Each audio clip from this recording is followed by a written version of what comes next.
Hey, this is Lyndsey Parker for LPtv here at Licorice Pizza Records with Olivver the Kid, known by many names, known for many bands. What brings you here today? What are we celebrating today? We are celebrating. I did a lovely little 10-year anniversary vinyl with Licorice Pizza for my first two EPs, which were both 10 years ago. So my first EP, Freak, my second EP, The Boy Who Cried Wolf. So A-side, B-side on that. Celebrating that, and then also I'm in a band of the many bands I've been a part of, but I'm in a band that this is our first show. And what's that band called? The band's called Squirm. Okay. Tell me what's that?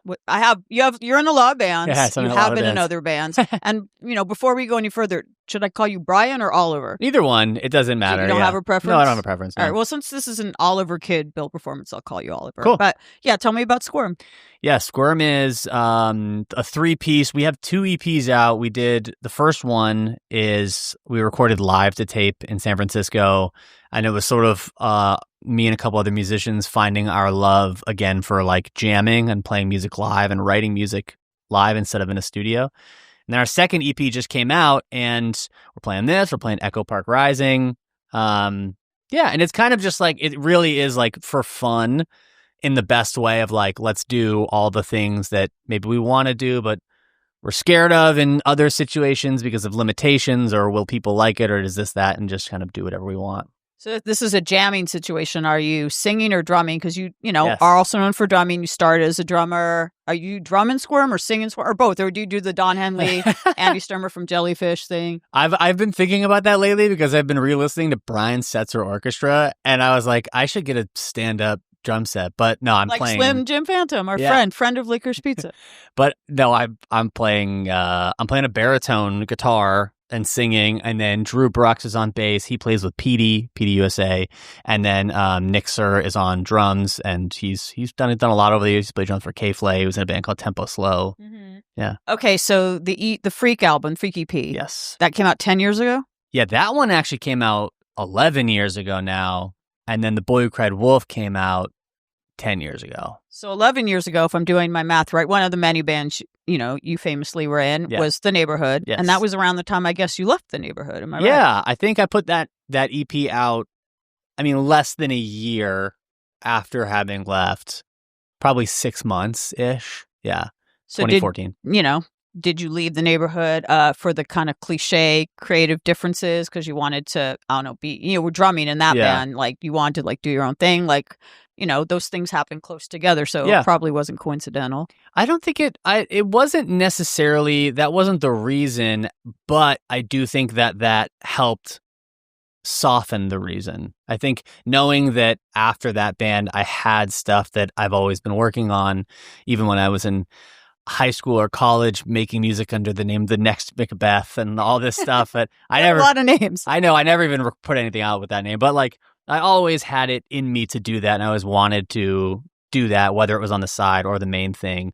But yeah, it was mainly creative and personality differences. And then after I left, it was like a pretty easy transition to like, well, if I'm gonna continue to make music and do something else, I have all these songs in me, and I've always helped write songs for other people, and I've been writing songs for like commercials and TV shows for the song on Love Island, if I'm not mistaken. I think so. Yeah, there's a song on a Bud Light Lime commercial. I just did some stuff for the Olympics, so fingers crossed. Oh, not the Olympics we already had. No, the upcoming Olympics. The one in LA? Yeah. Oh, awesome, because you're from LA. Or are you from LA? Because Neighbourhood's an LA band, so I assume you're from LA. I was born in New York, but we moved when I was so young that I don't even remember anything. So, yeah. So you were a core or founding member of The Neighbourhood, right? Like the classic era, Sweater Weather and all that. So, and I think I might have seen you guys open for Depeche Mode.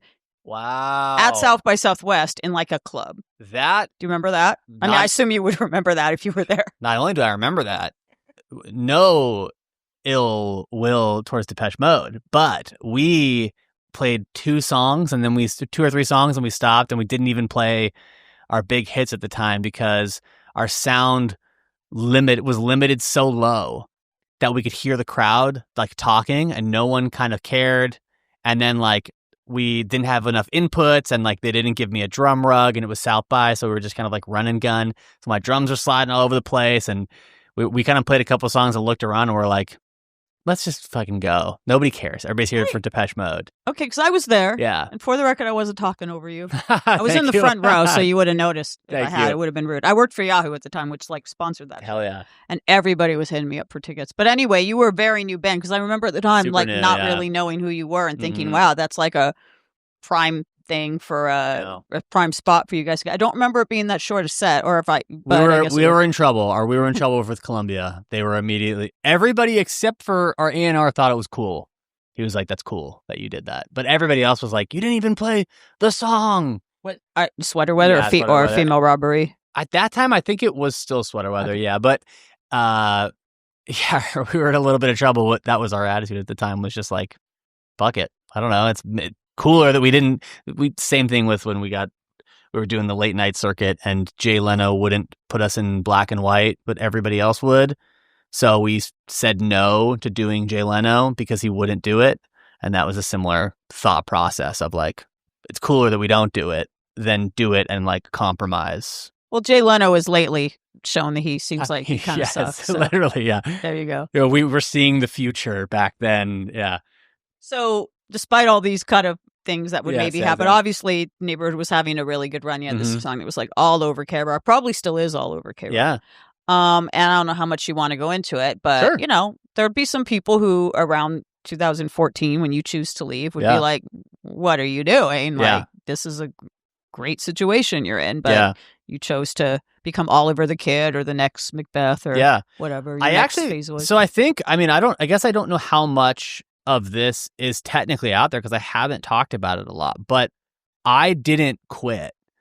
Yeah. So I was kicked out basically by me and the singer didn't get along.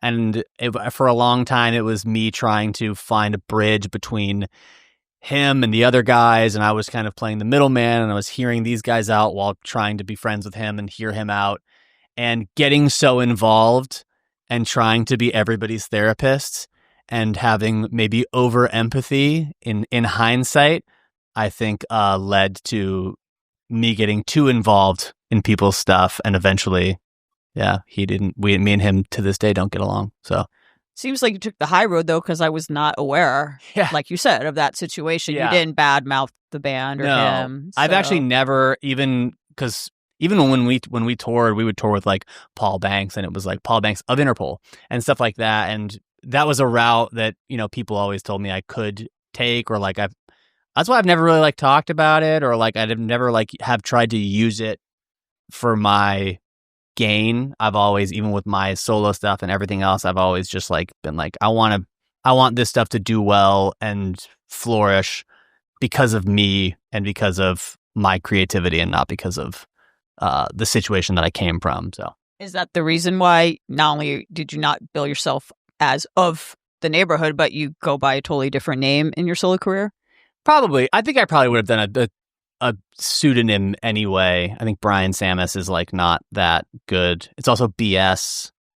So it's like, and then my middle name is Bryan James Sammis, so it's BJ's. So it's like it's a whole mix of like, I honestly thought about the Father John Misty route of it all. Like, it sounds like a real name, but it's not a real name. But I don't know. I almost legally changed my name in college to Olivver. But with the 2 V's? No, just with 1 V. And then I started making music under that after the next Macbeth. Added a V because I didn't want to get sued. And then when the whole Neighbourhood thing happened, I was like, I'll do Olivver with 2 V's so I don't get sued. And I remember my lawyer being like, you might still get sued. There's a DJ named Olivver. I was about to say, am I naive? Like, who are you going to get sued by? Like the musical Olivver, cousin Olivver? Like, who's the other Olivver? There's a DJ named Olivver the Kid? No, his name's Olivver. And in hindsight, I could have just kept my name as Olivver with 2 V's.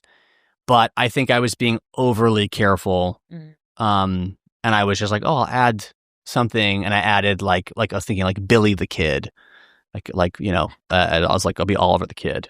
Yeah. I mean, there's a band called James. So like, I mean, you probably would have been safe, but having the 2 V's probably makes you easier to Google. Yeah. so it all worked out. I know. It's funny looking back because so many decisions were made out of like, which I mean, this is a beautiful thing on looking back on my early 20s, but like were made from like gut, just like how I felt, not questioning it. Whereas these days I'm like so overly analytical about every little thing in my life. Whereas back then I was like, I made a decision, I'm sticking with it, I'll never think about it again. And it's like massive decisions, like the name of the project and stuff like that. Have you heard of a book? It came out this year, I believe, and I'm actually doing an event for it on August 28th at the Figaro Bookshop in Highland Park. It's called The Rejects. Mm-mm. So it's basically about people who were kicked out of bands. I cannot believe you're in it. And it's people, some of them are people who became tragic tales, like Florence Ballard from the Supremes, or Pete Best, or Brian Jones, another BJ, who, but then there's people like Dave Mustaine. Actually, Adam Ant is in that because he had been like kicked out of the original Ants, who became Bow Wow. Like they have success stories, people who got like kicked out and then actually went on to great things. So I would love that. Yeah, if there's a volume 2, because it doesn't. First of all, you went on to great things, but it also doesn't seem like you have any bitterness about. No, I think also just with like what my role was too, I wasn't having the best time. I think it was like a lot of drummers can probably attest to the fact that when you're growing up, if you can play drums and you're good at playing drums, everybody wants you to be the drummer in their band. You're in demand because there's not a lot of you. Yeah. So like I was in so many bands in high school, and like even with that band, like I loved writing the first record, but it was pretty, because of the talks we had, it was pretty like people were saying like, we're only going to do 3 more albums. This album will be this person's, this person's, this person's. I was left out of that. Some of it was like, we only want you to, on the next record, like, don't help out with this. This is just do drums. And I was sort of like, okay, well, I don't love drums that much. And it was just trending in that direction. And also we didn't really get along, which touring will do that. Same with like moving in with somebody. It's like, that'll really test relationships and stuff. And you realize like, oh, maybe we were better when we were acquaintances who saw each other every now and then. And when we're living together, that sort of a thing, we don't get along. So you obviously play multiple instruments in Olivver the Kid, like in the studio. Yeah. Do you do everything? Do you play the drums, guitar, everything? Or are you like Prince? I will, unless I'm not afraid to have people in if I can't do it. Like I have a project coming out, Olivver the Kid album coming out probably start of next year. And the first single for it, which I'm shooting a video for in November, my buddy Michael Cameraman from the band Small Pools he helped me write it, and he's playing all the guitar and bass because what he's playing is like, I'm like, oh, I wish. That would be amazing if I could do that. Yeah. So you mentioned something about the production music stuff you do, which you do under your name, under Bryan Sammis. Yeah. So like, I looked up a credit page for you, and it showed that you have, the Bud Light, Songs in Love Island. And it's like songs, it's not like syncs where they took songs you wrote and put them in commercials. You're like writing production music, or I don't know if you'd call them jingles, but you're writing music specifically for TV or for the screen. So tell me about that whole side hustle and how that came about. I've been doing it for so long. I mean, even before the Neighbourhood, I worked for Universal Music Publishing. I worked in their royalties department, and then I worked in their... That might have helped you later on, I would think. Yeah, later, yeah. And then I worked later on in that, like, not their sync department, but I was like cataloging all their songs so that when somebody wanted, like, let's say Happy by Pharrell, but couldn't afford Happy by Pharrell, it had a list of sound-alike songs that were Universal songs. That led me to meeting people there, and then I did songs for Universal. I've done mostly songs for Universal over the years, but I've done songs for other Sonaton, what's that one? APD or whatever, Atlantic something or other. But yeah, that stuff's really fun. But yeah, it's like, I wish it was more jingly. Okay. It's funny. I went into it being like, I would love to write jingles. It's the whole show, 2.5 Men, is that a guy who wrote jingles. That doesn't exist so much anymore now. Now everybody just wants, I think actually a lot of pop and, a lot of popular artists, some of them are probably writing, if they're not admitting it, they're secretly writing songs, hoping, like, if they're right. Do you think it happens where they're like, I'm driving in my car down the highway, and they're like, ooh, Ford's going to love this or whatever. I'm having a happy day. Oh, this is going to end up. I don't know. Especially nowadays, because they could maybe get it a similar song cheaper. Like that's kind of it's interesting. It's a fun thing to do because that's like hitting the gym. It's like oh, we want a funk song, and I'll be like, great. Or like, we want a reggae song. I'm like, awesome. I got to write a reggae song. Do they ever ask you to write a song in the style of an artist that exists? Like, do they yeah. say can you write a happy? For sure. Yeah. Do you have any examples of that you've been asked? Yeah, for sure. A lot of times they'll send us playlists and they'll be like, for example, I just did one that's like all female pop songs, which is great because I get to work with these really talented female vocalists. And I get to sort of step out of my comfort zone when I'm writing it and be like, I'm in the like, let me get in the headspace with you. Talk to me about what we can write this song about so that it is very distinctly a female pop song. And it'll be like whoever's hot at the time. I think in the playlist, I mean, the playlist is overly. They give you too many. They'll be like give you 40 artists and it's everybody, but it's like Sabrina Carpenter, it's Dua Lipa, but then it's also like old Madonna songs and this and that. So you're just kind of like, all right, let me make something that would fit in with all of these. But I'll lean more like, you know, if there's one that has a little more guitar, we'll be like, oh, that's the Jack Antonoff, Sabrina Carpenter type song. And then this one has, you know, is super electronic or something. So it's maybe more the Dua Lipa side of things or something like that, you know.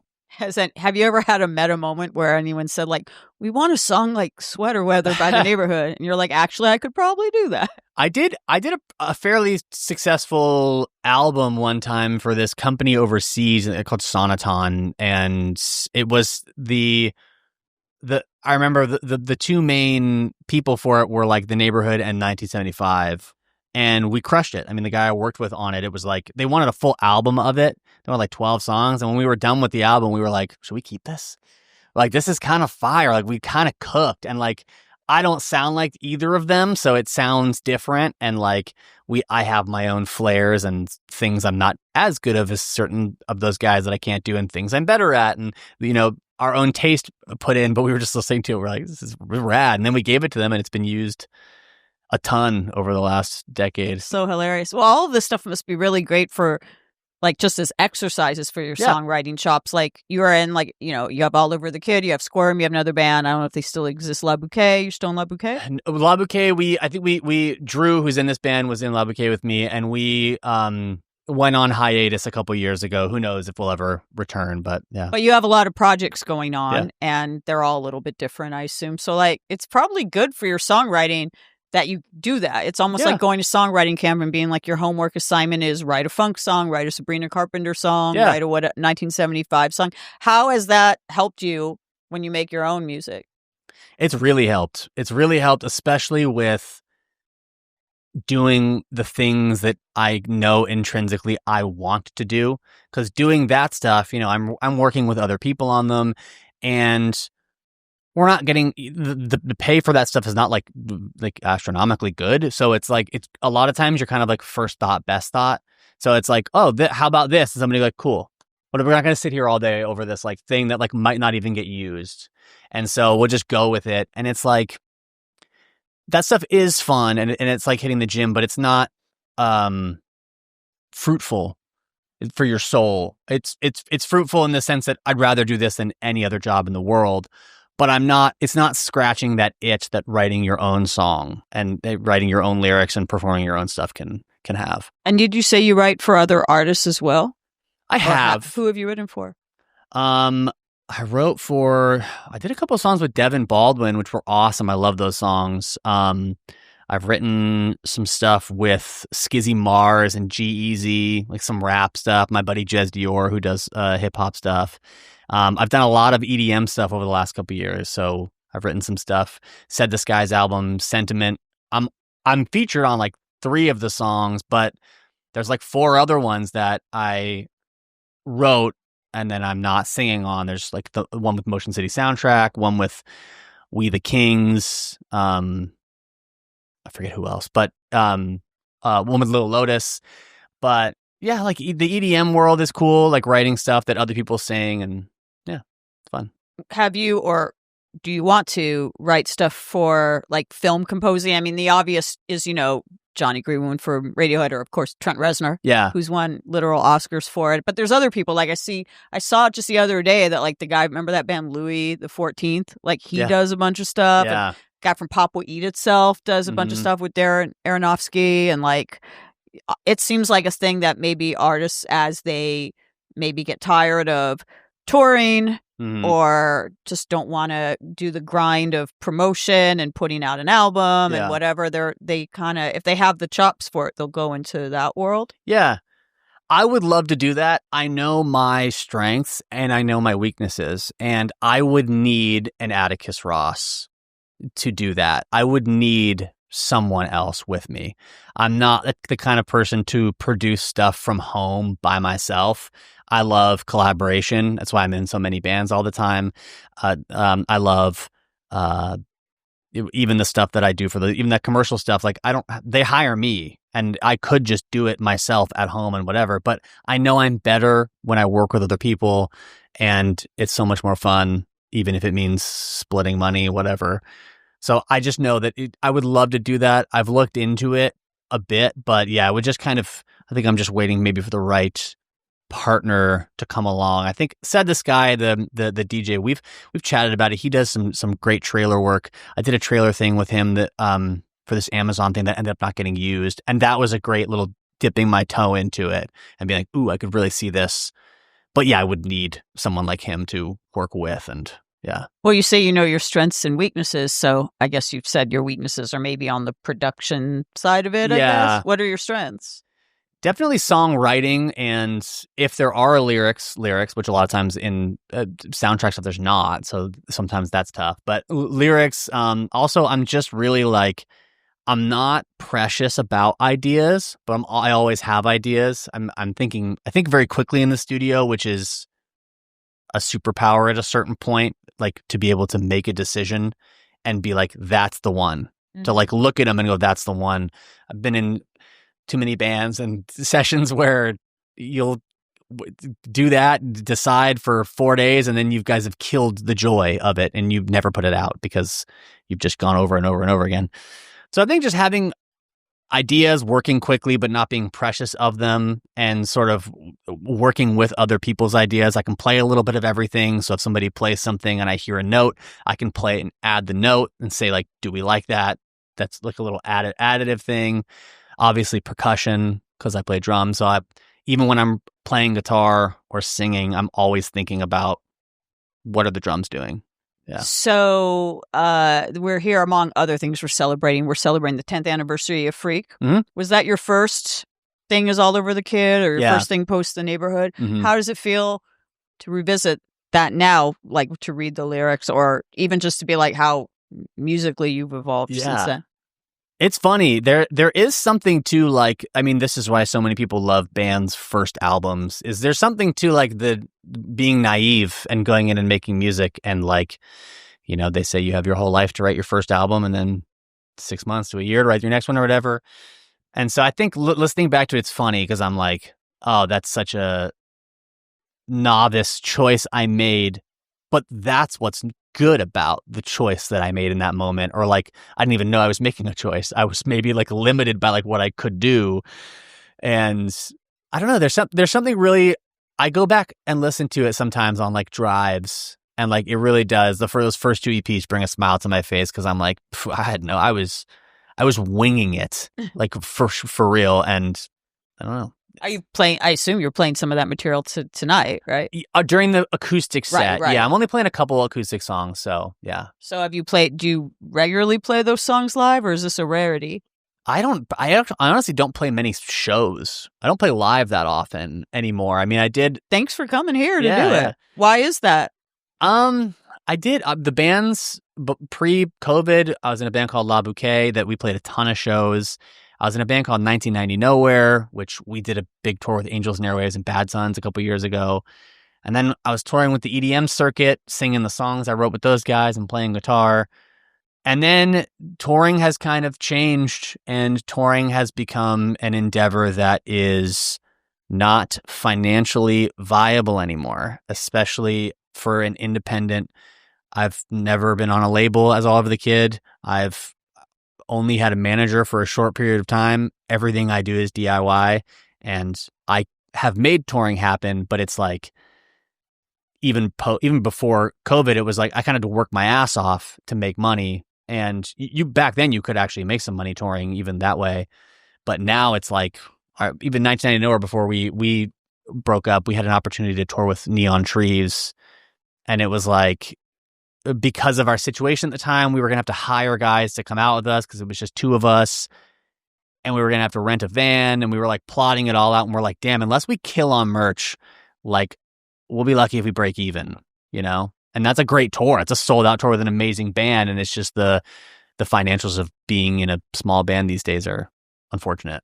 I assume you know who Kate Nash is. Yeah. She's been talking a lot about this. Well, I mean, not that, she's a A-list star, but especially in England, like, she literally won the Brit Award for Best New Artist. She's an established artist. Yeah. And she has been really frank about talking about how every time she tours, she loses money. And she started an OnlyFans that I think is I don't think it's particularly explicit. I think it's kind of R-rated. Yeah. But she shows her butt. Yeah. And she did a whole thing, like a campaign called like Butts for Buses, I think. Yeah. Like basically I'm doing this so I can fund my tour. I can pay for the bus, yeah. But she did it. I mean, she did it for the practical reasons. I'm not saying you should do this, by the way, unless you yeah.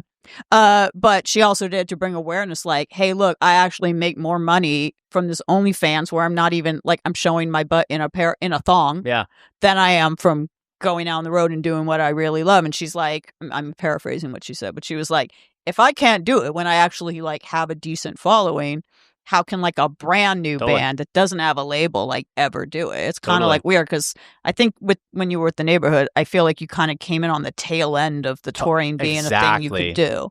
Especially for bands.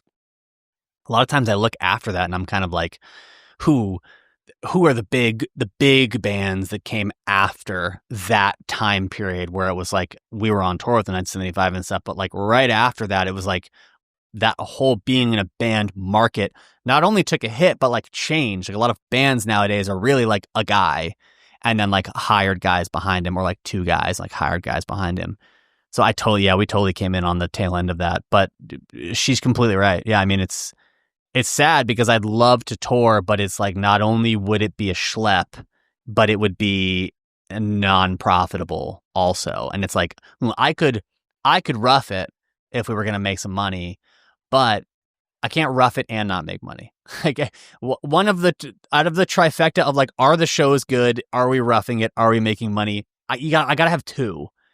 Give me two of those, and I'll we're not roughing it, and the shows are good. I can go with not making money or like, yeah. And Kate, who is, the person who I was just mentioning, she was like, it's not just her. Even if she goes on tour with just an acoustic guitar and no band, she has crew to pay. Yes. And she's like, I'm not going to not pay them a decent wage. So it's like, it's a real conundrum, but I'm glad that you have other outlets like your production work and stuff. And I'm glad that you're playing here. Totally. Hopefully you'll, sell some. Do you have merch for sale? I brought the vinyl. Yeah, got the vinyl. That would be cool. So what else do you have going on before I let you go? Obviously, you mentioned a new Olivver The Kid album coming out. Yes, Olivver The Kid album coming probably next year. I'm filming the first video for it in November. So yeah, probably we'll start rolling it out early next year. But it's been a while.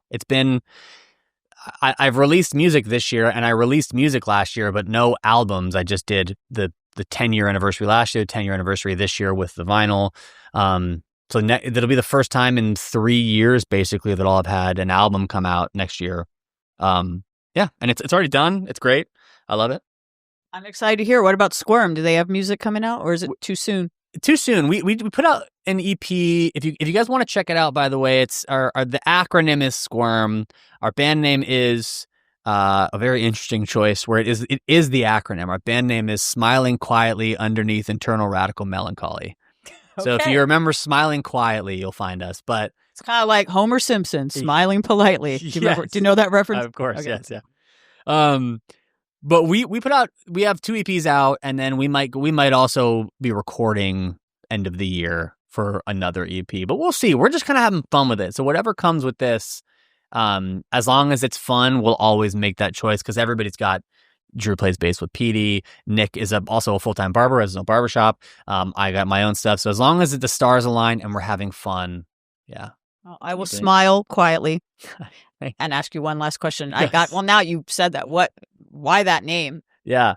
I think when going into the band and thinking about our first EP has a lot of old Ram Dass like tape teachings on it that we put over the songs, and they're instrumental. We're playing one of them as our first song tonight. And I think just I was really going through a mode of listening to a lot of his teachings, listening to a lot of like Buddhist teachings, and just knowing, even when I'm feeling kind of, I guess the really dumb, easy way to put it would be like, at a certain point in life, happiness is a choice, and no matter what happens to you, even when you're feeling melancholy, you should feel it. It is good to feel it, not toxic positivity, sort of that, but just knowing deep down there's a smile and that you're having fun kind of doing whatever you're doing.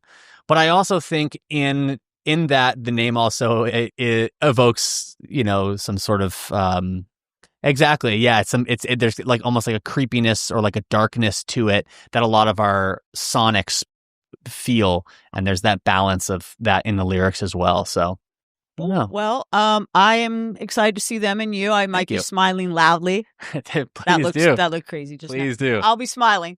And this was a wonderful interview. So thank you, Bryan / Olivver. Thank you so much for your time. Thank you so much.